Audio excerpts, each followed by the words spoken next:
ప్రతి పండగకు ఒక కథ ఉంటుంది. హోలీ కూడా అంతే. కానీ హోలికా దహనం ఎందుకు జరుపుకుంటారో మీకు తెలుసా? ఈ సాంప్రదాయం భక్త ప్రహ్లాదుడు హోలిక కథ నుండి వచ్చింది. ప్రహ్లాదుడు విష్ణుమూర్తి నమ్మిన భక్తుడు. కానీ అతని తండ్రి హిరణ్యకశిపుడు మాత్రం అతనే దేవుడని చెప్పుకుంటూ ప్రహ్లాదుడు తనను మాత్రం ఆరాధించాలని బలవంతం చేస్తాడు. హిరణ్యకశిపుని సోదరి హోలికకు అగ్నిలో కాలిపోకుండా ఉండే వరం ఉంటుంది.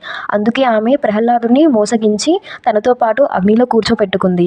ఆమె తన ఆలోచన ప్రకారం ప్రహ్లాదుడు కాలిపోతాడనుకుంటాడు. కానీ ఆమె మాత్రం సురక్షితంగా బయటపడుతుంది అనుకుంటాడు. కానీ చివరికి ఏం జరిగిందంటే హోలిక తగలపడిపోతుంది, భస్మమైపోతుంది. కానీ ప్రహ్లాదుడు విష్ణుమూర్తి కృపతో సురక్షితంగా బయటపడతాడు. ఈ మంగళమైన సంఘటనను గుర్తు చేసుకోవడానికి మనం హోలికా దహనం జరుపుకుంటాం. ఈ హోలికా దహనం అగ్నిలో మనం చెడు ఆలోచనలు, దుష్ట శక్తులను దహనం చేసుకుంటాం. తద్వారా మళ్ళీ కొత్త ఆశయాలతో, శుభశక్తులతో మన జీవితాన్ని ముందుకు సాగిస్తాం. మీ అందరికీ రంగుల హోలీ శుభాకాంక్షలు.